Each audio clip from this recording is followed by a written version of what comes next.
लाख जो अमाल है सारा, एक वक्त में हालाक जो अमाल है सारा।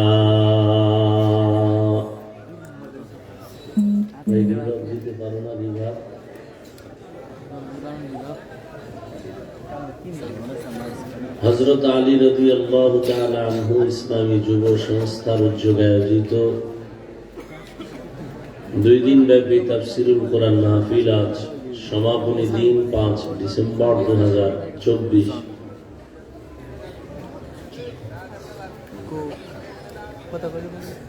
মহতী এই মাহফিলে উপস্থিত মুহতারাম সম্মানিত সভাপতি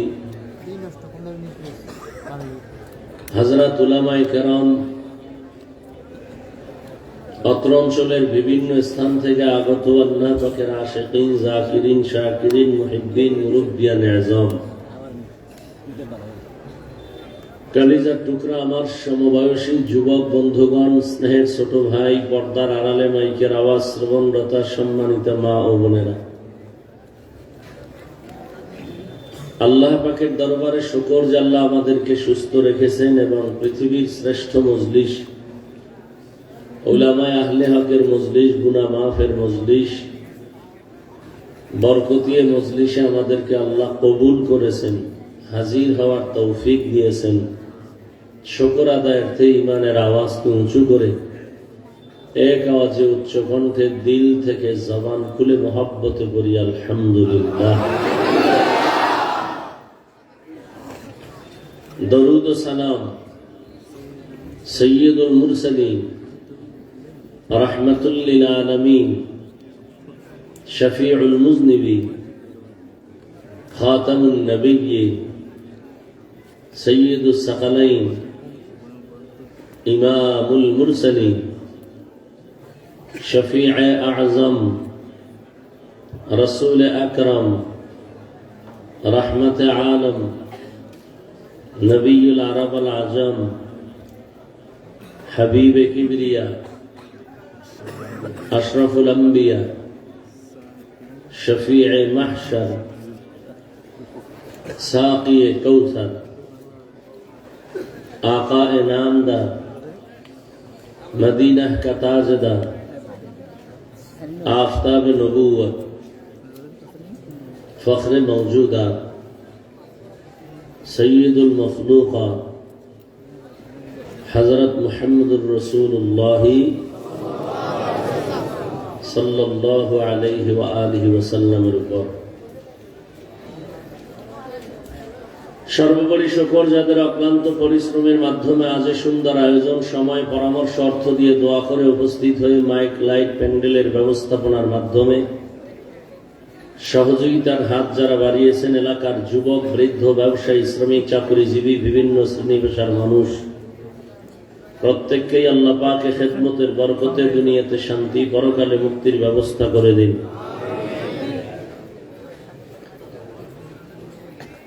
গতকাল এবং আজ হযরত উলামায়ে কেরাম কোরআন সুন্নাহ ভিত্তিক দিক নির্দেশনামূলক আলোচনা রেখেছেন। উলামায়ে কেরামের কথা সবাইকে সহি তরিকায় আমল করার তৌফিক দান করেন।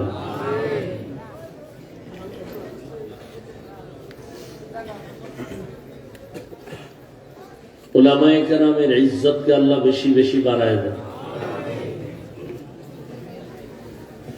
উলামায়ে কেরামের সম্মান বাড়লে আপনাদের কিছুটা সমস্যা হওয়ার ভয় আছে, তো দোয়ার ভাগ আওয়াজ কম দিলেন, অনেকে পড়লেন না, আমিন বললেন না।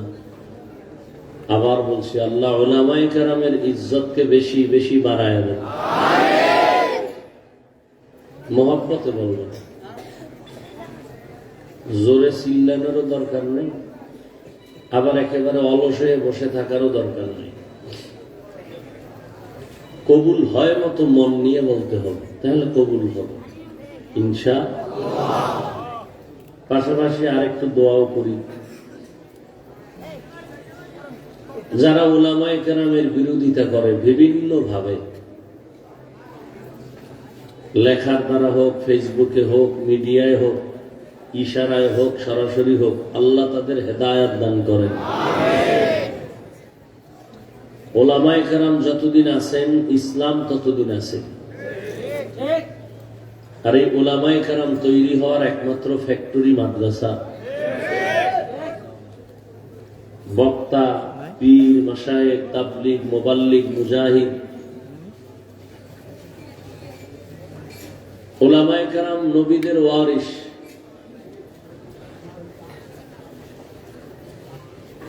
কিয়ামত পর্যন্ত আর নবী আসবেন না, সাহাবায়ে কেরাম আসবেন না, আইম্মায়ে কেরাম আসবেন না।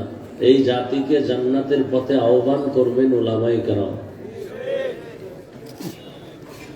এজন্য আন্তর্জাতিকভাবে সমস্ত বিপরীত লাইনের মানুষ সহ একটা ষড়যন্ত্র সুদূর প্রসারী চালাচ্ছে যে আলেমদেরকে কলুষিত করতে পারলে ইসলামের অনেকটা দুর্বল করা যাবে। কারণ আলেমের প্রতি যদি মানুষের ধারণা খারাপ থাকে, তার বয়ান শুনবে না, তার পিছনে নামাজ পড়বে না, তার কাছে যাবে না, তো আলেমরা ইসলামের দাওয়াত আর কার কাছে দিবে? এটা কঠিন ষড়যন্ত্র। কারণ নবীও আর আসবে না। আসবে না? আপনাদের বাংলা বাজার মসজিদে মাঝে মাঝে নবী আসেন, কখনোই আসবেন না। সাহাবায়ে কেরাম আসবেন না। কিয়ামত পর্যন্ত এই জাতিকে জান্নাতের পথে ডাকবেন উলামায়ে কেরাম। অতএব এদিকে আমাদের সজাগ থাকতে হবে। ভাই, দিলকে বড় বানায় চলেন, আল্লাহর দিকে তাকায়। আজকে আপনার অনেক কিছু আছে, কিন্তু চোখ বন্ধ করে দেখেন তো কিছুই নেই। হ্যাঁ, আছে আছে বলতে কিছুই নেই। আর ওই আছে এই বাহাদুরি করে লাভ কি? ডাইনে আছে, বামে আছে, সামনে আছে, পেছনে আছে, অনেক কিছু আছে। আমি সর্বে সর্বা। আর আছে আছে কয়ে যদি আমার চেয়ারটাও আমি ঠিক না রাখতে পারি, তো এই আছের ভ্যালু কি? কোন ভ্যালু আছে? ফেরাউনও এরকম বলছিল আমার সব আছে। পরে যখন সুবানি খাইছিল কেউই, নমরুদ্দেও কইছিল আমার সব আছে। মশা যখন ঢুকছিল তখন কইছে জুতা ছাড়া আমার কিছুই নেই। আছে আছে ভাবে সব ধ্বংস হয়ে গেছে। আচ্ছা, আয়াত আর হাদিসের তর্জমাটা বলি। সংক্ষিপ্ত দু চারটা কথা বলবো, যেহেতু এশার নামাজের পরেই বয়ান, আসতে একটু রাস্তা তো একটু যানজট, আবার আর এক জায়গায় যেতে হবে, সবারই একটা হক আছে। তো সংক্ষিপ্ত কয়েকটা কথা বলবো। ওয়াজ হেদায়েতের চাবি না, কোন বান্দাও হেদায়েতের চাবি না। হেদায়েতের একমাত্র মালিককে আল্লাহ। সূরা আলে ইমরানের এক আয়াত পড়েছি, আল্লাহ বলেন, ইয়া আইয়ুহাল্লাযীনা আমানুত্তাকুল্লাহা হাক্কা তুকাতিহ। ও মুমিন, তোমরা আল্লাহকে ভয় করো, ভয় করার মতো হক আদায় করে। ভাই, এত ডিস্টার্ব কেন? ভাই, ওয়ালা তামুতুন্না ইল্লা ওয়া আনতুম মুসলিমুন। আল্লাহকে ভয় করো, হক আদায় করে ভয় করার মতো। মুসলমান না হইয়া মরিও না। রহমতের নবী বলেন, আলা কুল্লুকুম রাঈন ওয়া কুল্লুকুম মাসউলুন আন রাইয়াতিহি। হে দুনিয়ার উম্মত, সাবধান, তোমরা প্রত্যেকেই দায়িত্বশীল।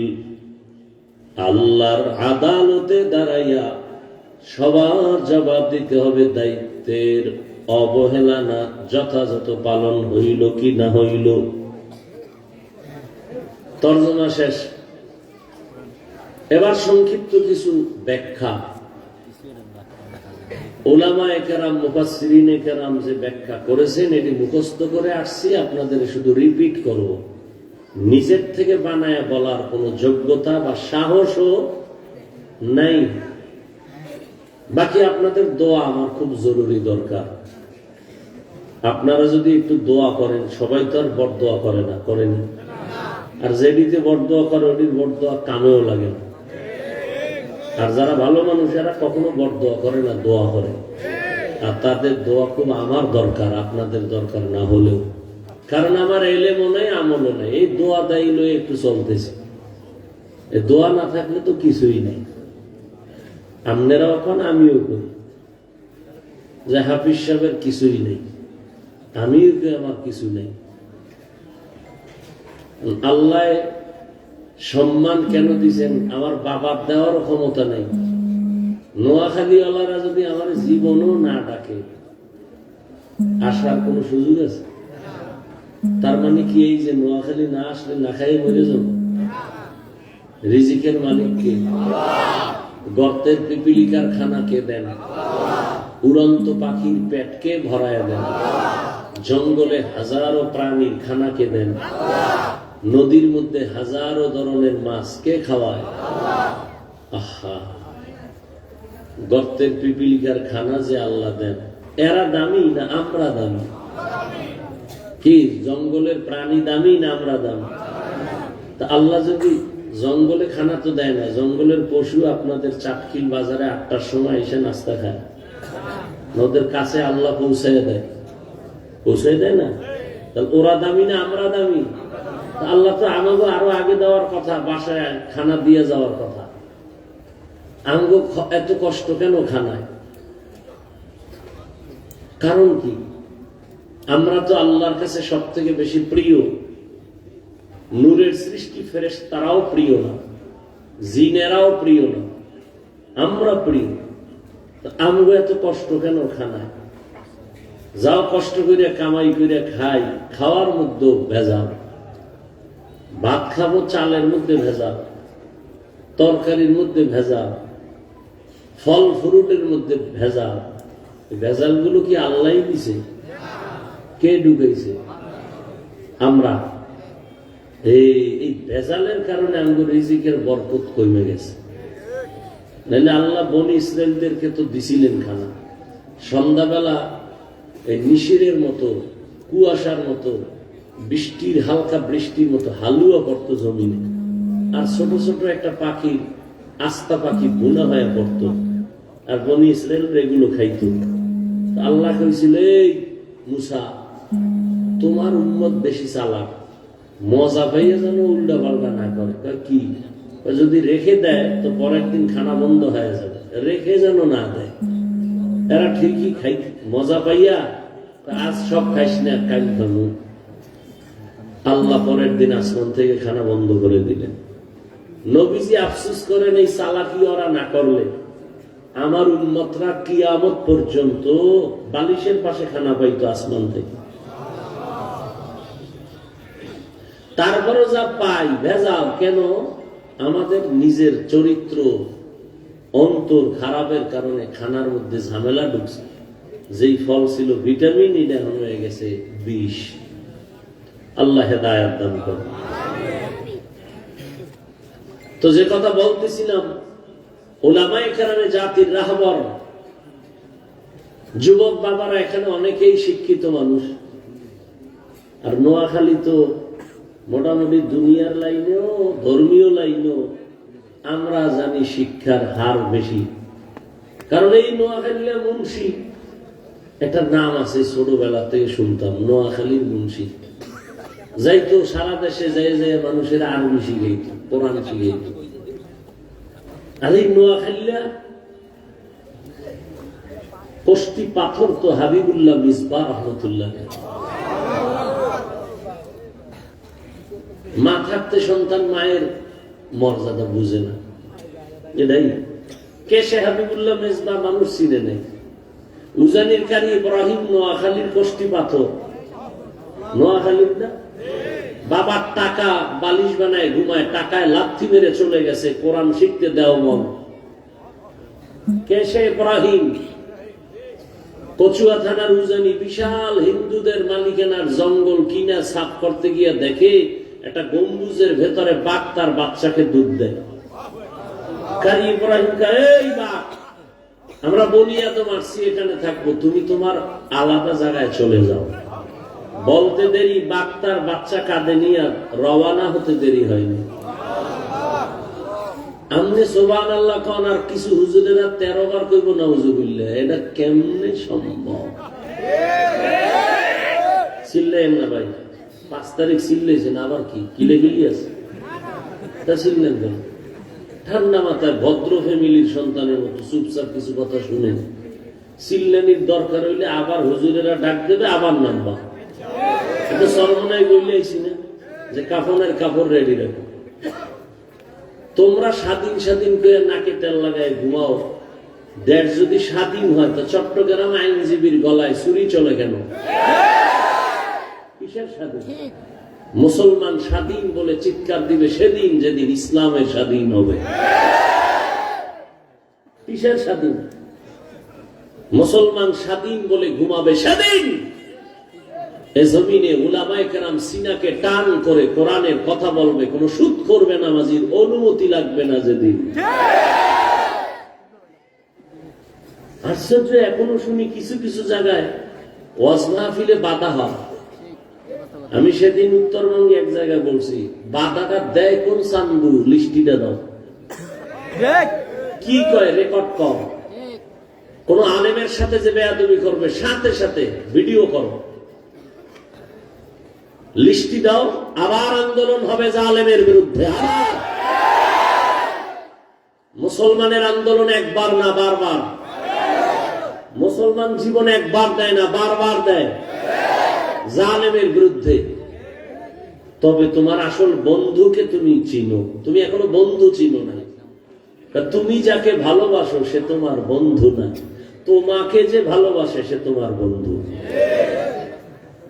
ব্যবধান আছে না নাই? তুমি যাকে ভালোবাসো সে তোমার বন্ধু না, তোমাকে যে ভালোবাসে সে তোমার আসল বন্ধু। তোমাকে কলিজা দিয়া নিঃস্বার্থ ভাবে ভালোবাসে।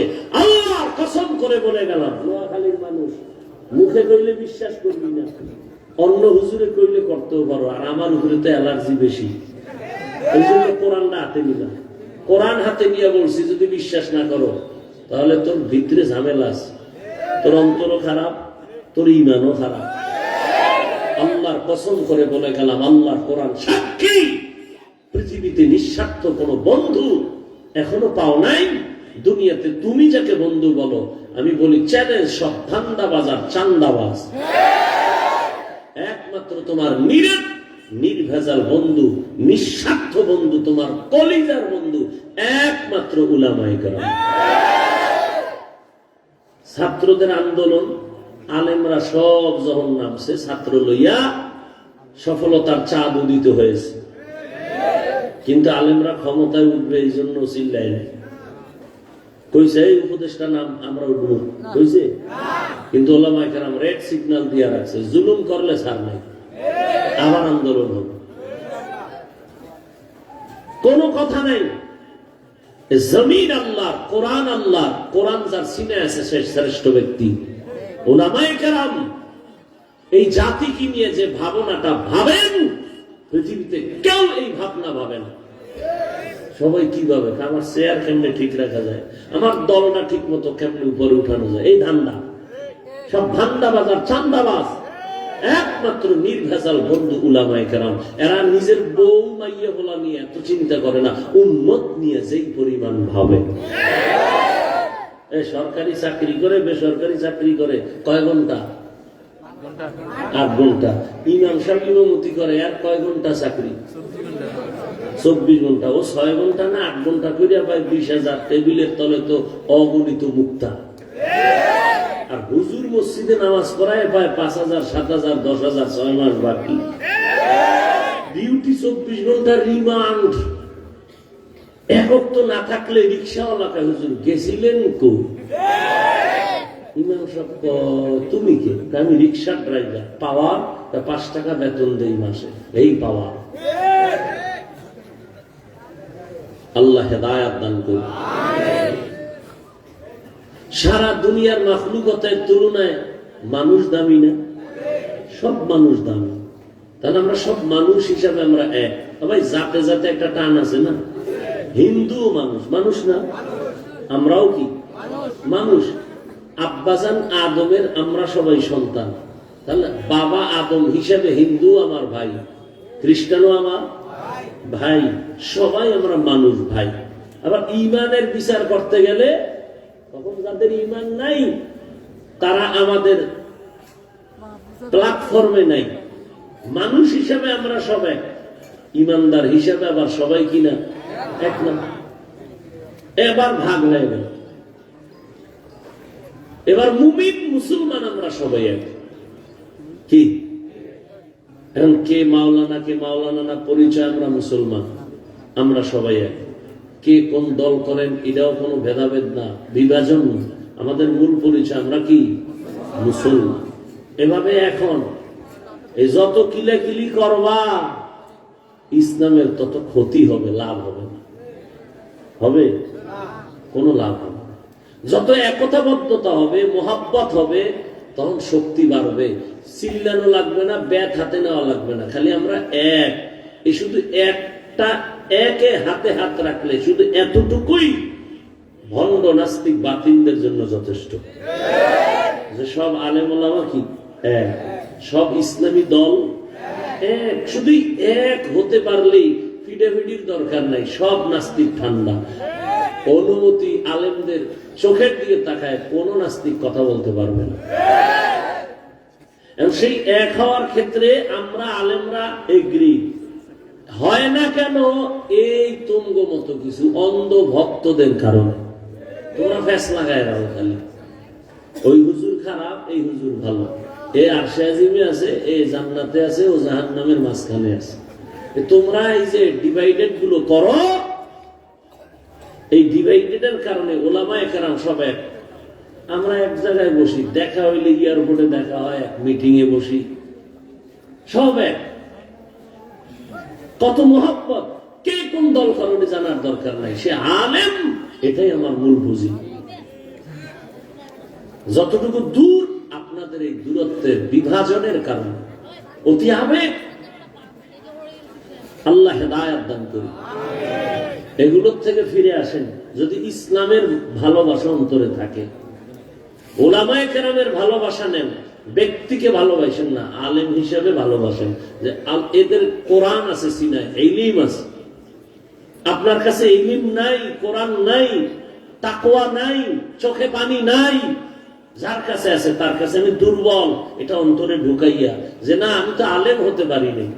এরা তো রাসূলুল আম্বিয়া, রাসূলের ওয়ারিস, তাদের থেকে কিছু নিতে না পারেন, অন্তত দোয়া নেই, বদদোয়াটা না নেই। মনকে বড় করেন, ওলামায়ে কেরামদেরকে এক হওয়ার সহযোগিতা করেন। আপনার কোন কথার দ্বারা যেন আলেমে আলেমে দ্বন্দ্ব তৈরি না হয়, দূরত্ব সৃষ্টি না হয়। আল্লাহ সবাইকে হেদায়েতের দৌলত দান করেন। বয়ান তো যা করবো আপনারা জানেন, নতুন কোন বয়ান নেই। নামাজ পড়া ফরজ, রোজা রাখা ফরজ, যাকাত দেওয়া ফরজ, হজ করা ফরজ, যার উপরে যেই পরিমাণ সম্পদ। মিথ্যা বলা হারাম, গালি দেওয়া হারাম, গীবত করা হারাম, নাচ দেখা হারাম, গান শোনা হারাম, চুরি করা হারাম, সন্ত্রাসী জুলুম করা হারাম, কাউকে জবাই করা হারাম, কারো হক নষ্ট করা হারাম, মা বাবার সাথে বেয়াদবি হারাম, ওলামায়ে কেরামের ইজ্জত নষ্ট করা হারাম। সবই তো জানেন, বাকি শুধু মানা। এই মানার জন্য এত মলম, এত মেডিসিন, তাবলিগলারাও মেহনত করে, পীর সাহেবরা করে, জুমার দিন খতিব সাহেব করে, আমরা বক্তারাও কুত্তার মতো দৌড়াইতেছি সারা দেশ। দৌড়াইয়া আপনি নামাজ পড়েন না, পর্দা করেন না, হালাল খান না, শরীরের সামনে দাঁড়াইলে দুর্গন্ধ টানেন বিড়ি, কিন্তু সামনে যখন আসেন সি সি করে তারায় না দিয়া আমি না সব আলেমরা বুকে লাগায়। জানি আপনি আমার গালি দিছেন, বিরুদ্ধে সুযোগ পাইলেই ইনজেকশন দেন, জানি, কিন্তু একবারও কোনো প্রতিবাদ করি না, গালি দেই না, হাতটা বাড়ায় দেই সালামের জন্য। বলি না আমার পোশাকটা পরিচ্ছন্ন, তোমার পোশাক না পাক, ময়লা, দূরে যাও না, বুকে লাগাই। বয়ান করি পাও দূরে দূরে, মনে হয় যেন আপনার টাকার কেনা গোলাম। কেন? কি ঠেকা? রিজিক তো আমাকে ওয়াজে দেয় না, রিজিক তো আল্লাহ দেয়। পিপিলি করে দিলে আল্লাহ আমারও দিতে পারবে না, তো ওয়াজ না করলে কি হবে? কিন্তু আপনার সাথে এতটা দুর্বল কেন? সব আলেমরা। কেন? আপনি তো আলেমের টাকাও দেন না, সুযোগ পেলে বিরোধিতা করেন। আপনার ভেতরে কিচ্ছু নাই, মানুষ হিসাবে যা থাকার দরকার নাই, এরপর আলেম আপনাকে মহব্বত করে। কেউ বরদোয়া করে না, কেউ না। কারণ একটাই কারণ, আমরা যেন সব জান্নাতের যাত্রী হতে পারি, রসুলের আদর্শ নিয়ে চলতে পারি। এরপরও বয়ানে আপনাদের ধরে না কেন? এর কারণ কি? আল্লাহর আদালত আছে, দাঁড়াতে হবে, হিসাব দিতে হবে, চিন্তা মাথায় নেই। এজন্য নবীকে, আল্লাহ সাবধান, তোমরা সবাই দায়িত্বশীল। আল্লাহর আদালতে দাঁড়ায় হিসাব দিতে হবে, পালাবার উপায় নেই। কে দায়িত্বশীল? সাহাবী প্রশ্ন করলেন, নবী বললেন, অধীনস্থদের জন্য যিনি গার্ডিয়ান, যিনি মালিক, যিনি কর্তা, তিনি অধীনস্থদের দায়িত্বশীল। সন্তানের জন্য মা বাবা দায়িত্বশীল, একটা স্ত্রীর জন্য স্বামী দায়িত্বশীল, ছাত্রদের জন্য শিক্ষক দায়িত্বশীল। কিয়ামতের দিন দায়িত্বের কারণে জবাবদিহিতার কাঠগড়ায় দাঁড়াতে হবে। বড় ভাই ছোট ভাইয়ের দায়িত্বশীল, একজন মেম্বার ওয়ার্ডের মানুষের দায়িত্বশীল, সরকার গোটা দেশের দায়িত্বশীল, উলামায়ে কেরাম সমস্ত উম্মতের দায়িত্বশীল। ও মা বাবা, তুমি তোমাকেও জাহান্নাম থেকে বাঁচাও, তোমার অধীনে সন্তান তাদেরও বাঁচাও। স্বামী, তুমিও জাহান্নাম থেকে নিজেকে বাঁচাও, তোমার আহাল, তোমার অধীনস্থ দায়িত্বে আছে স্ত্রী, তাকেও বাঁচাও। তুমি নিজে বাঁচতে হবে না, কিয়ামতের দিন আহাল তোমার বিরুদ্ধে যাবে। ইয়া আইয়ুহাল্লাযীনা আমানু কু আনফুসাকুম ওয়া আহলিকুম নারা وقودها الناس والحجارة عليها ملائكة غلاظ شداد لا يعصون الله ما أمرهم ويفعلون ما يؤمرون।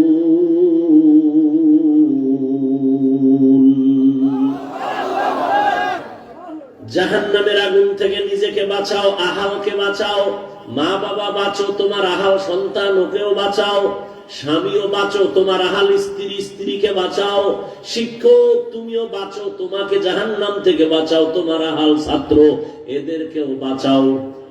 কেন? ওয়াকুদুহান নাস ওয়াল হিজারা, জাহান্নামের ইন্ধন হবে মানুষ আর পাথর। দুনিয়ার আগুন জ্বালানোর জন্য নরম জিনিস ব্যবহার করে, কেরোসিন, খের গুঁড়া। আর জাহান্নামের আগুন এত ভয়ঙ্কর, এই জাহান্নামের আগুন প্রজ্বলিত করার জন্য প্রথম আল্লাহ ব্যবহার করবেন শক্ত জিনিস। এক নম্বরে মানুষ আর পাথর, এ দিয়ে জাহান্নাম জ্বালাবেন। আমাদের যত বড়াই করি, বাহাদুরি করি, সব বাহাদুরির পুঁজি কোরআন শরীফ। আল্লাহ আছে একজন, দলিল কোরআন। কিয়ামত হবে দলিল কোরআন, জান্নাত আছে দলিল কোরআন, জাহান্নাম আছে দলিল কোরআন, গুনাহগারেরা জাহান্নামে যাবে দলিল কোরআন, নেক আমলওয়ালারা জান্নাতে যাবে তার দলিল কোরআন। আর কোরআনটা কেমন কোরআন? সারা দুনিয়াতে যত কিতাব, মানুষের বানানো কিতাব, আল্লাহর দেওয়া কিতাব, বর্তমান দুনিয়াতে একটাও ভেজাল মুক্ত নাই। কিন্তু এমন একটা কিতাব কোরআন, এটা কেউ সিন্ধুকে তালা মেরে রাখে না। হিন্দু যদি চায় টাকা দিয়ে কিনে দেব, ধর, কারণ এটা এমন একটা কিতাব যেটা ধরলেই অ্যাকশন শুরু, পড়লেও অ্যাকশন শুরু, হইলা তাকায় থাকবা তাতেও অ্যাকশন শুরু। কারণ সব হলো আল্লাহর কিতাব, আর এই কিতাবটা হলো কালামুল্লাহ, আল্লাহর কথা। তাওরাত আল্লাহ, জবুর আল্লাহ, ইনজিল আল্লাহ দিবেন, কিন্তু কোন কিতাব আল্লাহ বলে নাই আমি হেফাজত করব। আল্লাহ কোরআনকে বলেন আমি হেফাজত করব। কেমনে করছি? কয় 8 বছরের ছেলে 6 মাসে কোরআন মুখস্থ করে ফেলেছে। অথচ আমরা বাংলা ভাষা পড়ছি আদর্শ লিপি 10 পৃষ্ঠা। বাংলাদেশ গুরু একজন হাফেজ পাইবানি আদর্শ লিপি আছে, আর কোরআনের হাফেজ অভাব নেই। 8 বছরের সন্তান হাফেজ হয়ে গেছে কয় মাসে? 6 মাসে। আর তুমি 26 বছর 40 বছর কোরআন চিনোই না, এটা কি? ঘরে আছে ঠিক, কোনদিন কপাল পোড়া খুইলা দেখলো না ভেতরটা কেমন।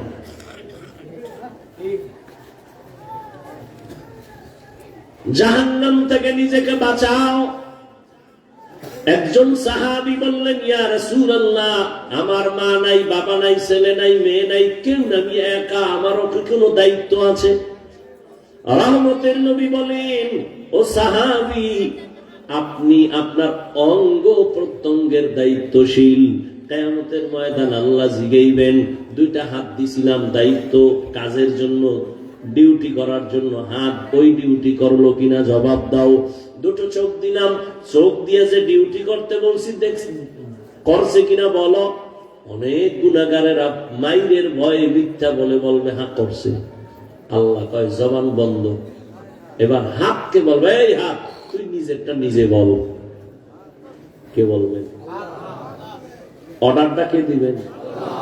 اليوم نختم على أفواههم وتكلمنا أيديهم وتشهد أرجلهم بما كانوا يكسبون دستگوید منچونی دزدیده ام لب گوید منچونی بوسیده ام چشم گوید چیده ام غمزه حرام গোশ গুয়াদ চিদা আম সামরুল কালাম। হাত আল্লাহর সামনে কথা বলবে। আসলে আপনাদের হাত আমার হাত কথা বলতে পারে নাই? আপনাকে বাংলা বাজারের হাত পারে? ভালো করে একটা এখান থেকে একটা পয়েন্ট মনে রাখবেন। পৃথিবীর বিবেক যেটাকে বলে হবে না, অসম্ভব, আমার রব বলেন ওটা আমার কুদরতে সম্ভব। মরা গাছে কথা বলতে পারে? পারে না। আল্লাহ আমার কুদরতে পারে। খেজুর গাছের সাথে নবী ট্যাক লাগায় খুতবা করেন, মরা খেজুর গাছ। নবীকে এটা বা আর একটা মিম্বর বানাবো। খেজুর গাছ মানুষ যেমন কাঁদে এরকম কাঁদতেছে। সহিহ হাদিস। নবী বলেন, এই খেজুর গাছ তুই মরা কাঁদো কেন? কি চাও? আমি দোয়া করি তুই তাজা হয়ে যা, খেজুর আসবে মানুষ খাবে। কয় না না, তো কেন কাঁদো? বলে রহমতের নবীর বিরহের বেদনায় কাঁদি। কি চাও? আমি চাই মানুষের মতো আমার জানাজা পড়াইবেন আর আমাকে এখানে দাফন করবেন। কিয়ামতের দিন আমি আপনার সাথে জান্নাতে থাকবো। উস্তুনে হান্নানা আজ হজরে রসুল নালামি জাদ হামচুয়ার বাবু উকুল। কষ্ট হইতেছে? এই কণ্ঠকে দিছে আমারটা শুধু আমার আব্বাই দিছে। কে দিছে? চেহারা সুন্দর তোমার কে দিছে? সরকার দিছে? বিউটি পার্লার দিছে? কে দিছেন? সুন্দর চেহারা, সুন্দর কণ্ঠ, এটা কি আল্লাহর দেওয়া নিয়ামত না? তুমি যদি এটাকে বাঁকা নজরে বলো, কি আছে একটা চেহারা ছাড়া? মূলত তুমি আল্লাহর নিয়ামতের সাথে বেঈমানি করলা। তুমি কণ্ঠ পাবা, সারা দুনিয়া বিক্রি করলে এরকম একটা কণ্ঠ বানাই দিতে পারবা? ওই শুনছিলাম এক গানের শিল্পী মইরা যাইব, তো বলছিল তোর কণ্ঠনালীটা বিক্রি কর। মইরা তো যাবি, ক্যান্সার হয়েছিল, কোটি হাজার কোটি টাকা দিয়ে তার কণ্ঠনালী কিনে নেওয়ার জন্য রেডি। ডাক্তার কয় হবে কি হবে না সঠিক বলার কোন উপায় নেই। আল্লাহর দেওয়া নিয়ামত। তোমাকে আল্লাহ চেহারা দিচ্ছেন সুন্দর নিয়ামত, শুকর আদায় করো যে বেঈমানের ঘরে না, আল্লাহ মুমিনের ঘরে একটা সুন্দর চেহারা দিচ্ছেন, একটা কণ্ঠ দিচ্ছেন। মুমিনের উপকার হচ্ছে এই কণ্ঠের দ্বারা, এই চেহারার দ্বারা, এই আওয়াজের দ্বারা। উপকার হয় না? যদি ক্ষতি হয় তাহলে খবর আছে আল্লাহর আদালতে। প্রত্যেকটা সুম্মালা তুসআলুন্না ইয়াউমা ইযিন আনিন নাঈম, প্রত্যেকটা নিয়ামতের বিষয়ে আল্লাহ জিজ্ঞাসা করবে। কণ্ঠ দিছিলাম কেন? ব্যবহার করছো কোন কাজে? হিসাব নেই। এই হাফিজুর রহমান, তোরে আমি আল্লাহ কণ্ঠ দিছি, কত এলেমওয়ালারা বইল লোক থাকে না, আমি আল্লাহ অনেক মানুষ তোর সামনে বসাই দিছি, আমি আল্লাহ দিছি, তোর বাবায় দেয় নাই। বল, এই মানুষগুলোকে তুই যদি একটু সুন্দর ভাষায় বয়ান দিতি, দিনের কথা বলতি, কত মানুষ দিনের পথে আসতো, তুই বলো নাই কেন? প্রত্যেকটা নেয়ামতের হিসাব আল্লাহর কাছে দিতে হবে। তো হাত কথা বলতে পারে না, এটাই সত্য, এটাই বাস্তব, কিন্তু মুমিনের আঁকি দেখে আল্লাহ কুদরতে পারবে। আল্লাহ কোরআনের আয়াত সূরা ইয়াসিন, হাত বলবে আল্লাহ তুমি যেই ডিউটির জন্য দিছিলে ডিউটি করে নেই। চোখ বলবে আল্লাহ যা দেখতে বলছিলে দেখে নাই। মা দেখবে সওয়াব, কোরআন দেখবে সওয়াব, কাবা দেখবে সওয়াব, আলেম দেখবে সওয়াব। না, দরজা জানালা আটকাইয়া সারা রাত মোবাইলে কবিরা গুনাহ, কবিরা গুনাহ, কবিরা গুনাহ দেখেছে। ও মুসলমান, এই কথাগুলো যদি হিন্দুদেরও বুঝাইতাম, ওরা 6 মাসে বয়ান শুনা ইনশাআল্লাহ আল্লাহর উপরে ভরসা করে বলি, ওরা সব মদিনার পাগল হয়ে যায়। তোমার সমস্যাটা কোথায়? তাবলীগওয়ালারা পাও ধরে বুঝায়, পীর সাহেবরা বুঝায়, আমরা বুঝাই। তুমি মুসলমান, আমিও মুসলমান। তোমার আল্লাহ আমার আল্লাহ দুই না এক? নবী, কোরআন, কাবা, ধর্ম, কালেমা, বিদায় বেলা কাফন 3টা, তাও কালার। আমি তো হুজুর গো কালার আলাদা, সব এক। আমি বক্তার সম্মান একটা কাফন বাড়াবে, গরিব রিক্সা ড্রাইভার মরে গেলে একটা কাফন কম হবে। কাফনের উপরে লেখা থাকবে বড় হুজুরের লাশ, কবরের সাইজ না, এই এলাকার কবর এক হাত বড়, কবরের সাইজ। প্রশ্ন 3টা, তাও রবের পরিচয় দাও, ধর্মের পরিচয় দাও, রাহমাতুল লিল আলামিনের পরিচয় দাও। তো তোমার আমার আল্লাহ এক, নবী এক, কোরআন এক, কাবা এক, ধর্ম এক। আমি টুপি পরি, তুমি পড়তে চাও না। আমি টুপি ছাড়তে চাই না, তুমি টুপি দিতে চাও না। তুমি কোন জগতের ভিআইপি মুসলমান? আমি দাড়ি কাটতে চাই না, কাটলে লজ্জা পাই, তুমি রাখতে লজ্জা পাও। তুমি কোন জগতের ভিআইপি মুসলমান? আমি নামাজ ছাড়তে লজ্জা পাই, তুমি নামাজ পড়তে লজ্জা পাও। কোন লাইনের মুসলমান? আমি মসজিদে না ঢুকলে লজ্জা পাই, তুমি ঢুকতে গেলে লজ্জা পাও। তুমি কেমন মুসলমান? আবার সাফাবাজি করে নামাজ না পড়লে কি হইব? দিল পরিষ্কার। তোমার মরণের ভয় নাই। আজকে তুমি ডাইনে বামে দেখো, অনেক অনেক অনেক অনেক অভাব নাই। কই এরকম ভাবনা তো অনেকে ভাবছিল, কই এরা 10 তলা বিল্ডিং আছে, মালিক নাই, কই কই সুন্দর মনে ঘুমায় নাই। কই গেল ফেরাউন? কই গেল নমরুদ? কই গেল সাদ্দাত? কই গেল হামান? কই গেল গাদ্দাফি? কই গেল আমেরিকার ডব্লিউ বুশ? কই গেল সাদ্দাম? কই গেল? আজ এখানে বসে বয়ান শুনতেছো, আগামী বছর এখানে ওয়াজ হবে। গত বছরও হয়েছিল, আমার দেশ ছিল, আইতে পারিনি। 2 বারই এরকম ক্যান্সেল হয়েছে। কি হয়েছিল? বৃষ্টি, দেশে গজব, ও রাজনীতির গজব। রাজনীতিটা একটা গজব রাজনীতি চলে। যতদিন পর্যন্ত আল্লাহর কোরআন দিয়া না হবে ততদিন রাজনীতি হবে পচা রাজনীতি, অপবিত্র রাজনীতি। পবিত্র রাজনীতির নাম ইসলাম। যারা এই পচাটি করে ওরাও জানে আসলে ইসলাম ভালো। সবাই জানে না? জানে। মানে না কেন? মানলে চুরি আর চলবে না, দুর্নীতি চলবে না। বুঝেন না? আমি মাঝে মাঝে কই না, শিয়ালের মুরগি দিয়ে কয় 3 দিন। শিয়াল কয় 1 সেকেন্ড না, দোয়াও চাই, মাফও চাই, জিন্দা কেন মরাও দেওয়া হবে। তো শিয়ালের হাতে মুরগি রাখলে যা হয়, একটা বেনামাজি সুৎখোরের হাতে ধর্মের চাবি দিলে তাই হয়। তুমি যেই তাহলে ঠিক কইলে, এবার জবাব দিছে কে? আল্লাহ দিছে বেনামাজির হাতে ধর্মের চাবি? কারা দিছে? তোমরাই দিয়েছ। জবানে বলেছো ইসলাম চাই, কোরআন চাই, দ্বীন চাই, সুন্নাত চাই। ভোটের আগের রাত্রে টাকা খাইয়া কেবলা ঘুরাই দিছে। জুতার বাড়ি তুমি খাও, সরকারের গালি দাও কেন? এই চেয়ারে আমারে না বসাইলেন বসতে পারবো না, আমার দাওয়াত না দিলে আমি আসতে পারবো না, দাওয়াত দিয়েও তো আসতে পারি না। এই যে 2 বার ক্যান্সেল হয়েছে। এইবার দিছি, তাও বলছি না সুযোগ নেই, এশার নামাজের সাথে সাথে একটু দিনে 40 মিনিট বয়ান করে চলে যাও। হুজুর আসেন, 2 বার যাইতে পারেন না। আমার হাবিব ভাই বড় থাকে ওইদিকে নারায়ণগঞ্জ, মহব্বত করে এই জন্য দিছি। তা আমি যদি এখানে আপনারা আমাকে মহব্বত করে না বসান, সম্ভব? একটা শুট করে যদি আপনি চেয়ারে না বসান, বসতে পারেন? সব ঝামেলা তো আপনারা করেন, দোয়ার লেগে খালি হুজুর গোটা। লাভ কি?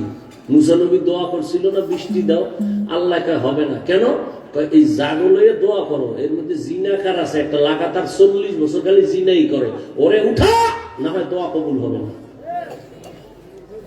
মুসা নবীও খুব রাগী, এই জিনাকার যদি না উঠো, আল্লাহর থেকে চেহারাটার ধরন ধরে কান ধরে টান মানবো, ওর তাড়াতাড়ি। জিনাকার কয় যদি উঠি তো মানুষ তো জানবে আমি জিনাকার, তো বইয়ে বইয়ে যদি একটু কান দিই তো আল্লাহ মানুষ বলবে এটা কান দেখানো জিনাকার। এমন ভাবে কলবের মধ্যে আল্লাহকে বসায় একটা ডাক দিছে গোপনে। আল্লাহ 40টা বছর জিনা করছি, কেউ জানে না, তুমি জানো। আজকে তোমার এত কি হইলো যে সবার সামনে আমারে লজ্জা দিবা? ও আল্লাহ, আমি তওবা করলাম, আর করব না। সাথে সাথে বৃষ্টি। মুসা কয় আল্লাহ, তুমি আবার কি শুরু করলা? এই মাত্র আমার ধমকাইলা জিনাকার না উঠলে দিবা না, আবার দিলা জিনাকার তো উঠে নাই। যার কারণে কইছি দিমু না, এর কারণেই দিয়েছি। কেন? আল্লাহ কয় মুসা তুমি কয় নাম জানো আমার? আমি তো জানি তোমার নাম আল্লাহ, তোমার নাম কি বলে কাহ্হার, কেন? আমার নাম যে সত্তার জানো না? আমার নাম যে গফফার, আমার নাম যে রহমান। সারা দুনিয়ার মানুষের মায়া কিঞ্চিত 1% না, 1% ভাগ করে পশুরে দিছে, নদীর মাছের দিছে, সব প্রাণীরে মানুষের দিছে, আর বাকি টোটাল 99 রিজার্ভ আল্লাহর কাছে। বান্দা যখন আল্লাহ কয়ে ডাক দেয়, একটা বাচ্চা আম্মুকে আম্মু বললে যদি মায়া লাগে, আমারে আল্লাহ কইলে মায়া লাগবো না? বান্দা বানাইছি আমি, ওর মা তো বানায় নাই। একটা বাচ্চা আম্মু করে ডাক দিলে মা খানা ধুয়ে দৌড়, কাঁচা ঘুম, পাশে বাচ্চা ঘুমাইতেছে, আম্মুকে একটা কান ডাক দিছে হালকা। আপনি বয়ান শুনে বাসায় যাবেন, যাইয়া মোবাইল করবেন, ঘুম ঘুম মরছে, ঘুমের মানুষ মরা, দোয়াই তো করি আল্লাহ মরলাম, আল্লাহুম্মা বিসমিকা আমুতু, ও আল্লাহ তোমার নামে মরতেছি, মরে যাইতেছি। এমন ঘুম দিছে, মোবাইল রিং দিতে দিতে বেউস, দরজার উপরে ধাক্কার উপরে ধাক্কা, মরেই গেছে, আর কোনো আওয়াজ নেই। কিন্তু মায়ের পাশের বাচ্চা হালকা একটা আওয়াজ দিছে, মায়ের হাত সজাগ, চোখ সজাগ, হাত বাড়ায় দিছে ঘুমের ভিতরে, দেয় নাই? দেখছেন না আপনি? দরজা ভাঙ্গে লইছেন, টের পায় না। কানে অলংকার চোরে ঢুইকিয়া দরজা খুললা এলো, টান মেরে দৌড়, টের পায় না। কেমন বড়া মরছে ঘুমের ভিতরে। আর আপনি আমি বাচ্চা যখন ছিলাম, হালকা আওয়াজ দিছি, আম্মা সজাগ। আল্লাহ কয়ে বান্দা, তোর মার যে বডি, আর তুই হইলি এই মাত্র 12 ইঞ্চি, তোর মা যদি ঘুমের মধ্যে কাইতুইয়া তোর শরীরের উপরে পড়ে, তুই জাগাত নাই, ঘুমের মধ্যে পড়তে পারে না। একটাই ঘুরতে ঘুরতে ঘুরতে ঘুরতে পড়ছে ঘাটেতে, পইরে মনে করছে আমি বোধহয় বঙ্গোপসাগরে পড়ছে, উঠতে দেয় না, মশারির পাশে বাবা। আল্লাহ কয় দেখ, মা জীবনেও এত ঘুম ঘুমাইছে, দরজা ভাইয়া ফেলাইছে, টের পায় না, কিন্তু মা জীবনেও বাচ্চার উপরে পড়ে নাই। কোন মায়ের ইতিহাস নাই যে ঘুমের ভিতরে বাচ্চার উপরে পড়ছে ঘুরা আর বাচ্চা মারা গেছে। একটা ইতিহাস আছে দুনিয়া। কে পাহারা দেয়? আব্বা। আহ, আল্লাহ বলেন আমি ফেরেশতা দিয়ে দিছি পাহারা দেওয়ার জন্য, কারণ আমি তোরে এত ভালোবাসি, ফেরেশতাকে এত ভালোবাসি না। আমি আল্লাহ জিনেরও এত ভালোবাসি না, আমি তোরে এত মায়া করে বানাইছি, তোর চেহারাটা এত সুন্দর করে বানাইছি, তোর জবান দিয়ে কথা বলবি, তুই আম্মাকে আম্মা কয়ে ডাকো, আমি আল্লাহ তো তাকায় থাকি তোর মা কত খুশি তোর ডাক শুনলে। একদিন আম্মা জান আব্বা জানের পাশে রাতে শুয়ে শুয়ে গুনগুন করে কান্না করে। আব্বা জান বলে বিবি কান্না করো কেন? মা বলে আমার সন্তানের উপরে কষ্ট। কি কষ্ট? কয় 1 সপ্তাহ হইল আমার সন্তান আমারে আম্মু বলে ডাক দেয় না। কেন? বলে রাগ করছে। রাগ করলো কেন? কয় আমি একটা অন্যায় দেখে ধমক দিছি, আমার সন্তান রাগ কইরা মা কয়া ডাকে না। ঘরে আইসা ভাত খাইয়া চলে যায়, আমার চেহারা দিয়ে তাকায় না, মা বলিয়াও ডাকে না। বাবা ডাক দিয়া কয় বিবি তুমি আরামে ঘুমাও, খানা খাও। সন্তান বুঝতে পাইরা হঠাৎ আইসা তোমার কাছে মাপ চাইবে, তুমি কষ্ট নিও না। আম্মু জান কান্না করে কয় রে স্বামী, যতবার খানার প্লেট আমি সামনে নেই আমার খানার লোকমা ভেতরে যায় না। আমি যত চেষ্টা করি ঘুমানোর জন্য আমার চোখে ঘুম আসে না, কারণ আমার ঘুম আর খানা থেকে ওই সন্তান আমাকে আম্মু বলে যদি ডাক দেয়, ওই সন্তানের একটা ডাক আমার কলিজাটা পর্যন্ত ছিঁড়িয়া যায়। আমার খানাও ভালো লাগে না, ঘুমও ভালো লাগে না। একটা সন্তান আম্মু কয়া ডাক দিলে কলিজা ঠান্ডা হয়ে যায়। আল্লাহ কয় রে গোলাম, তোর মা কতটা তোর জন্য আশিক, তুই একটা ডাক দিলে মা কত খুশি। অথচ ওই মা মাত্র তোরে 10 মাস গর্ভে ধারণ করেছে। ওই মা তোরে নিয়ে কিছু কষ্ট করি এখন তোরে ভুলতে পারে না। আর আমি আল্লাহ তোরে যে সুন্দর চেহারা দিয়া বানাইছি, আমি আল্লাহ তোরে এত সুন্দর কথা বলার কণ্ঠ দান করেছি, ওরে আমি আল্লাহ তোরে ডাক না শিখাইলে তুই ডাকতে পারতি না। আমি আল্লাহ তোরে এত সুন্দর চেহারা, এত সুন্দর কণ্ঠ দিলাম। আমি আল্লাহ তুই দুনিয়াতে যেয়ে কি খাবি? তোর আম্মা জানো খানা বানায় নাই। আমি আল্লাহ তোর জন্য পিওর দুধের ব্যবস্থা করলাম। দুনিয়ার মানুষ ফ্লাক্স বানায়, ফ্লাক্সে গরম পানি, গরম চা, গরম দুধ রাখে, 24 ঘন্টার বেশি গ্যারান্টি দেয় না। আর আমি আল্লাহ তোরে কত মায়া করে বানাইছি, তুই দুনিয়াতে যাওয়ার পরে কি খাবি? আমি আল্লাহ কুদরতের ফ্লাক্স বানাইয়া তোর মায়ের মুখে দুধের আয়োজন করেছি। এমন দুধ আমি দিলাম 24 ঘন্টা না, 2.5 বছর, 2 বছর পর্যন্ত মায়ের দুধ পান করবি। একটা সেকেন্ডের জন্য কখনো নষ্ট হবে না। তুই দুনিয়াতে আসো, তোর দাঁত নাই, কোনদিন তোর আব্বু আম্মু বলে না আল্লাহ ছেলে দিলা দাঁত দাও না কেন? আমি সময় মতো দাঁত দিয়ে দিছি। তুই হাঁটতে পারো না, আমি হাঁটার শক্তি দিলাম। তুই মাকে বলতেই পারো না, মা কইয়া ডাকতেও পারো না, তুই বাচ্চা। তোর এখন পুঁজি শুধু কান্নার আওয়াজ। আর ওই কান্নার সাথে মায়ের সাথে একটা চুম্বুক লাগায় দিছি। কান্না দিয়া কখন কি চাও তোর মা ছাড়া কেউ বুঝে না। তুই কান্না করলেই মা বুঝে। এখন তুই কান্না দ্বারা শীত করতেছে, কাতা চাইতেছ। তুই কান্না করে এখন বাথরুমে যাবি, বলতে পারো না আম্মু বাথরুমে যাবো, শুধু কানতেই আছো। মা বুঝতে পারছে তোর কান্নার দ্বারা তুই বাথরুমে যাইতে চাও। বাবা কয় বাচ্চা কাঁদে কেন? ক্ষুধা লাগছে, খানা দাও। আম্মু কয় না মাত্র 5 মিনিট আগে খানা দিয়েছি, সুজি খাওয়াইছি। কাঁদে কেন? আম্মু কয় বাচ্চারা ঘুমের আগে কান্না করে, সেই কান্না এখন কান্না করতেছে ঘুমের জন্য, ক্ষুধার কান্না না। আল্লাহ কয় তোর কান্না দ্বারা কি চাও? মা বুঝে, বাবাও বুঝে না। আমি আল্লাহ তোরে এত আদর করে বানাইছি, ও বান্দা তুই কথা বলতে পারতি না। আবার তোর মতো কত বান্দা বানাইছি, দেখ খানাও মুখ দিয়া খায় কিন্তু জবানে কোনো আওয়াজ নাই। আবার তোর মতো মানুষ বানাইছি একই লেভেলে, কিন্তু চোখ আছে, চোখে পাওয়ার নাই। ওরে বান্দা তুই যে সারা রাত দরজা জানালা বন্ধ করিয়া মোবাইল হাতে নিয়ে কবিরা গুনার দিয়ে তাকাও, জীবনটা গুনায় গুনায় কাটাইয়াছে, হারাটা নষ্ট করে ফেলেছ। ও বান্দা তোরে যদি আমি অন্ধ বানাইতাম, বল কেমনে নাচ গান দেখতি রে বাবা? এতদিন দেখছো, এখনো কি তওবা করবি না? ওয়াজের প্যান্ডেলে আসছো, মসজিদে তোরে পাওয়া যায় না, আলেমের মজলিসে পাওয়া যায় না। ওরে তুই কই দৌড়াইতেছ রে গোলাম? ওরে দুনিয়ার পিছনে যারা দৌড়ায় ওরা দুনিয়াও পায় না, আখিরাতও পাবে না। দুনিয়াতেও দেখো শান্তি নাই। যতদিন টাকা পয়সা হইছে লাভ কি? বিল্ডিং বানাইছে, ঘুমাইতে পারে না। টাকা রেডি করছে, ব্যাংক জমা, টাকা খাইতে পারে না। এই দুনিয়ার কোন লাভ নাই। ও বান্দা আমি আল্লাহ তোরে এত আদর করে বানাইছি, তুই কি একবারও পারো না আমি আল্লাহকে একটা আল্লাহ বলে ডাক দিবি? যদি তুই আল্লাহ বলে ডাক দাও, তোর মায়ের থেকে আমি আল্লাহর 99 গুণ মায়া। তুই যদি যদি জিহ্বাটা নাড়াইয়া একটা মোহাব্বতে ডাক দাও আল্লাহ, আল্লাহ বলে আমার বড় মায়া লেগে যায়, আমি আল্লাহ রহমতের দরজা খুলে দেই, আমি আল্লাহ মোহাব্বতের নজর দিয়া আমি তোর সব গুনাহ মাফ করে দেই। ও বাবারা, আল্লাহ বলেন আমারে ভয় কর, মুসলমান না হইয়া কবরে আসিস না।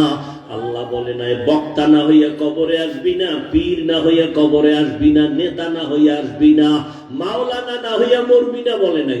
আল্লাহ বলেন তুই মাওলানা না মুফতি না বক্তা না শ্রোতা ইমাম না মুক্তাদি, টাকাওয়ালা ধনী না গরিব আমি জানি না, আমি জানবো তুই মুসলমান নি। ওয়ালা তামুতুন্না ইল্লা ওয়া আনতুম মুসলিমুন, আমি চাই তুই মুসলমান হইয়া মরবি। কেন? আমি চাই তোকে বিনা হিসাবে জান্নাতে দিব। হিসাবদের কাঠগড়ায় যদি দাঁড়াও, তুই জাহান্নাম ছাড়া তোর উপায় হবে না। আর জাহান্নাম কত ভয়ঙ্কর আমি আল্লাহ বানাইছি, আমি জানি। তুই আমার কাছে কত দুর্বল, জাহান্নামের একটা সেকেন্ডের গরম সহ্য করতে পারবি না। ওয়া খুলিকাল ইনসানু যায়ীফা, আমি মানুষ বড় দুর্বল করে বানাইছি। দুনিয়াতে বৈজ্ঞানিকরা বলে জমিন থেকে 9,30,00,000 মাইল উপরে সূর্য, জমিনটা যত বড় পৃথিবীর থেকে 13 লক্ষ গুণ বড় সূর্য। মুফাসসিরিনে কেরাম বলেন নবীজি বলতেছেন সূর্যটার অনেকগুলো মুখ আছে, একটা মুখ নিচে করা বাকি উপরে করা। এই একটা মুখের তাপ ডাইরেক্ট যেন জমিনে না লাগে, ফেরেশতারা ঠান্ডা পানি ঢালতেছে। আবার ওই সূর্যের নিচে একটা পাতলা গ্যাসের আবরণ আছে, ওই সূর্যের তাপটা গ্যাসের আবরণে ম্লান হয়ে যায়, এরপরে তাপ জমিনে আসে। এই তাপটাও বান্দা সইতে পারবে না। এজন্য আল্লাহ পাক মাথার চামড়া বড় পাতলা, আল্লাহ চুল দিয়া কাভার করে দিলেন যেন ডাইরেক্ট তাপ লাইগে কষ্ট না হয়। শরীরে পোশাক লাগায় দিয়েছেন, বান্দা তুই খালি গায়ে সূর্যের সামনে বেশিক্ষণ দাঁড়াতে পারবি না, মাথার চুল ফালায় দাঁড়াতে পারবি না, সহ্য করা যায় না সূর্যের গরম। সৌদি আরবে অনেক গরম, আমাদের দেশেও গরম কম না। সূর্যের গরম সইতে পারো না রে গোলাম, ওই জঙ্গলের পশুগুলো আমি আল্লাহ পশমের দ্বারা কাবার দিয়া দিলাম যাতে সূর্যের গরমে কষ্ট না হয়।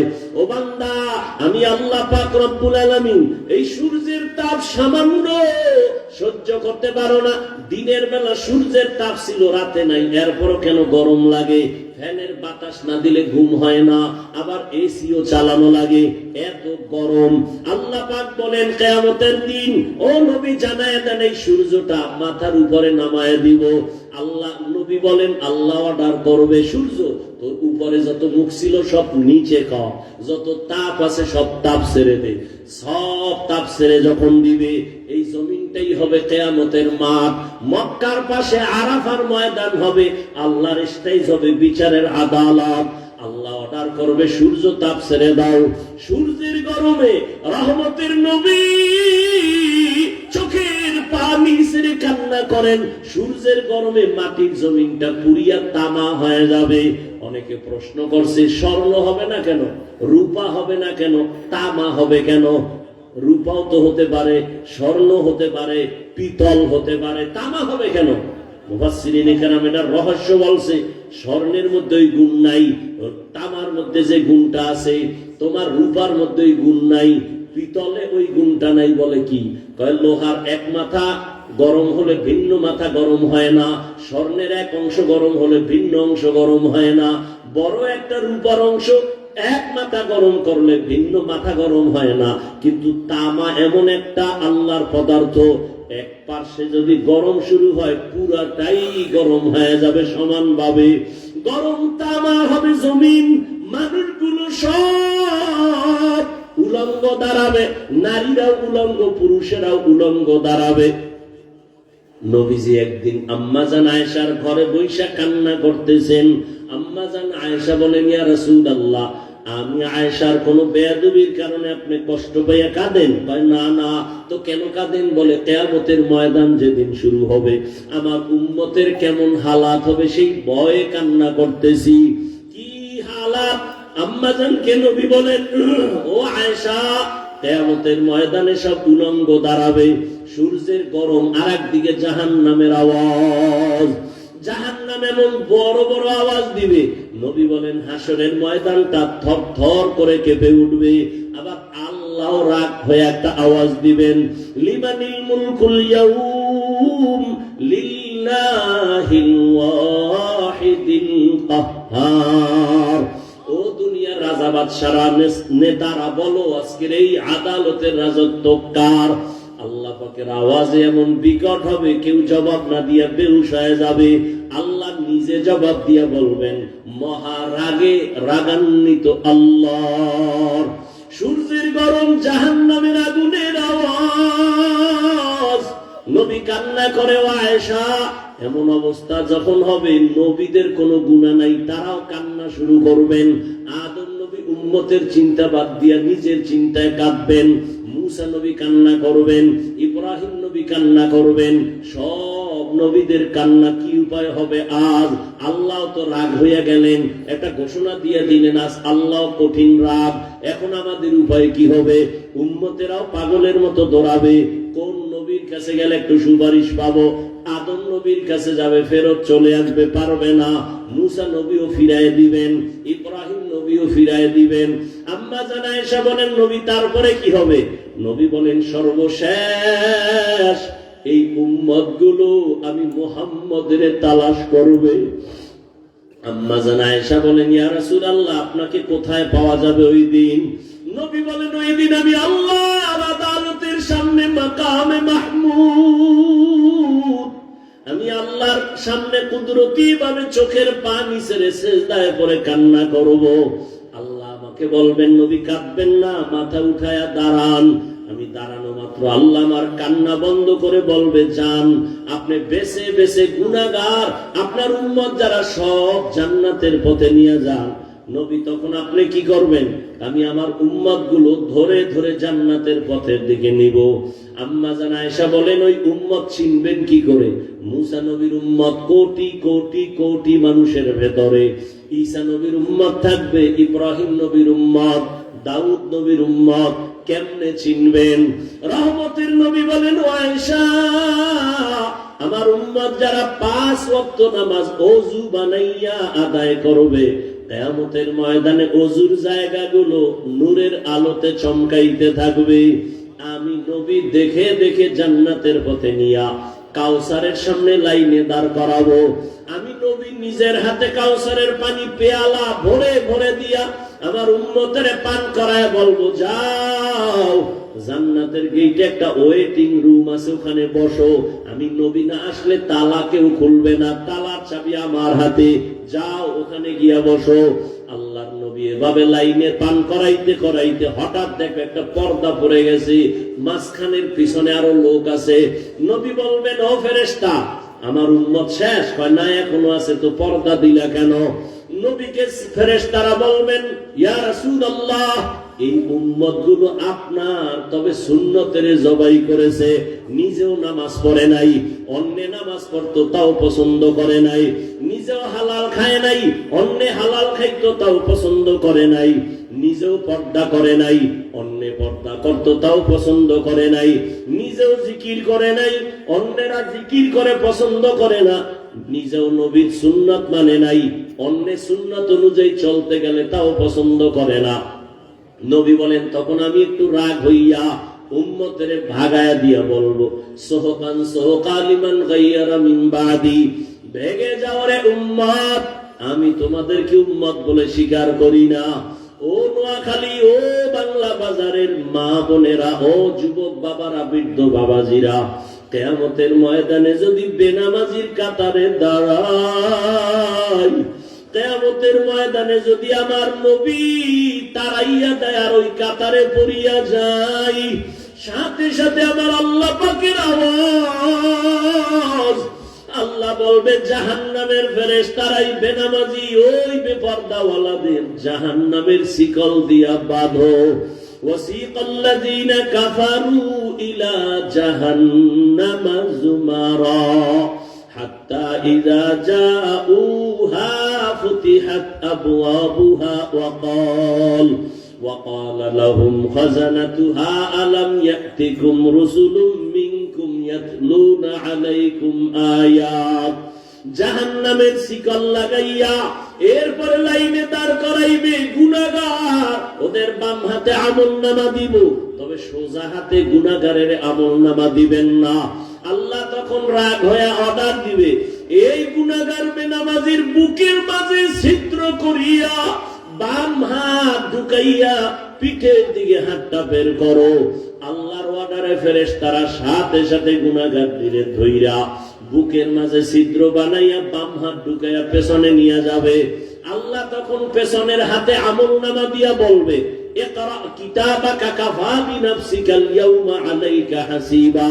এ গুনাহগার, দেখ আমলনামায় জীবনে কি করছো, অন্ধকারে কতটা গুনাহ করছো, সব এখানে লেখা আছে।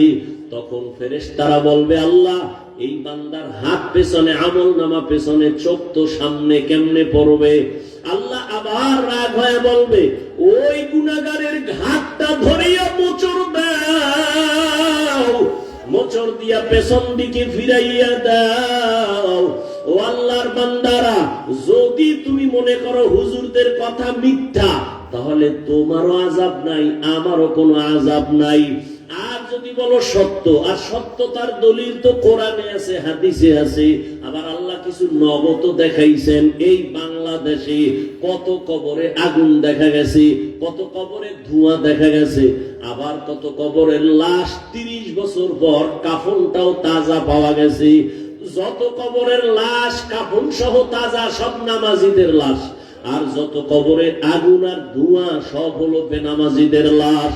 ও আমার কলিজার যুবক, স্কুলে পড়ো, কলেজে পড়ো, চাকরি করো, ব্যবসা করো, আমি তোমাকে একবারও বলি নাই তুমি আমার মতো পাঁচকল্লি লাগাও। আমি কওমি মাদ্রাসার সন্তান, তুমি স্কুল ছেড়ে কওমিতে যাও বলি নাই। আমি তাবলীগের লাইনে সন্তান, পীরের মুরিদ, তুমিও তাবলীগে যাও, পীরের কাছে যাও, একবারও বলি নাই। বরং আমি আশ্বাস দিয়ে গেলাম, রে যুবক, স্কুলে পড়ো, কলেজে পড়ো, দোয়া করিয়া যাই, ডাক্তার হইও, ইঞ্জিনিয়ার হইও, প্রফেসর হইও, একজন সফল ব্যবসায়ী হও, একজন সফল চাকরিজীবী হও, ডাক্তার হও, কোনো বাধা নাই, ইঞ্জিনিয়ার হও, কোনো বাধা নাই। তবে দাবি আমার বেয়াদব হইও না। তোমার ব্যবহারে কোনোদিন যেন মা বাবা কষ্ট না পায়, তোমার আচরণে কোনোদিন যেন তোমার শিক্ষক কষ্ট না পায়, তোমার ব্যবহারে কোনোদিন উলামায়ে কেরাম যেন কষ্ট না পায়। কারণ তুমি যদি মানুষের বরদোয়া নিয়ে আগাইতে থাকো, মা বাবার বরদোয়ায় তোমার পঙ্গু হইয়া মরা লাগবে, আর শিক্ষকের বরদোয়ায় তোমার বিদ্যা সব ধ্বংস হয়ে যাবে, উলামায়ে কেরামের বরদোয়া তোমার জীবনটা ধ্বংসের পথে চলে যাবে। ও আল্লাহর বান্দারা, তোমার লাইনে কত যুবক জীবনে মাদ্রাসায় পড়ে নাই, আলিফ বা তাও শিখে নাই, স্কুলে পড়ে, কলেজে পড়ে, 5 ওয়াক্ত নামাজ পড়ে, সত্য কথার সাক্ষী দেওয়া আসেনি। আর ওয়াজের দরকার নাই। তুমি নিজেরে জিজ্ঞাসা করো, তোমার মতো যুবক যদি স্কুল কলেজ জেনারেল লাইনে থাইকা নামাজ পড়ে, তুমি কেন পারো না? তোমার উপরে কি কারো মনের কষ্ট, অভিশাপ লাগছে না? আল্লাহ বেজার হয়ে গেল? তোমার মতো যুবকরা আবার police, BDR, doctor, professor, engineer, OC, DC, SP, 5 ওয়াক্ত নামাজি অভাব নাই। কলেজে লেখাপড়া করে দাড়িওয়ালা নামাজি যুবকের অভাব নাই। তুমি কেন পারো না রে বাবা? তোমার মতো যুবক রাস্তায় গাড়ি চালায়, নামাজ ছাড়ে না। তোমার মতো যুবক কৃষিকাজ করে, নদীতে মাছ ধরে, নামাজ বাদ দেয় না। বলো, তুমি কেন নামাজ পড়তে পারো না? তোমার জীবন নিয়ে কি কোনো চিন্তা নাই? তোমার কি কোনো ভবিষ্যৎ নাই? আল্লাহ না করুন আজকে তুমি বাবারটা খাও, এই তো তোমার বাবার ব্যবসায়ী বাহাদুরি। আল্লাহ না করুন যদি তোমার বাপ কালকে মারা যায়, তা তো পুরো চাপ তোমার মাথায়। কিন্তু চরিত্র যদি ঠিক না রাখতে পারো, জীবনটা তোমার মরার আগে ধ্বংস হয়ে যাবে। কারণ চরিত্র যার ঠিক নাই, দুনিয়ার কেউ তারে ভালো জানে না, ওর দোকানেও যাবে না, ব্যবসার সাথেও কেউ অংশ নিবে না। ও আমার যুবক বাবারা, এজন্য মা বাবার দোয়া নিয়ে সামনে আগাও। জীবনে বয়ান তো কম জানো না, কম শুনো না রে বাবা। কি লাভ হবে যদি নামাজ ঠিক মতো না পড়ো? মনের বুঝাও রে মন, আমার মতো যুবক জেনারেল লাইনে থাইকেই যদি নামাজ পড়ে, আমি কেন পারি না? আল্লাহর কাছে তওবা করো। জীবনে তো কম নামাজ ছাড়ো নাই, দাড়ি কম কাটো নাই, বেপরদায় কম চলো নাই, মনে চাইছে নামাজ পড়বা না পড়ো নাই, মনে চাইছে পার্কে যাবার দৌড়ায় চলে গেছো, মনে চাইছে গুনাহ করবা করেছো।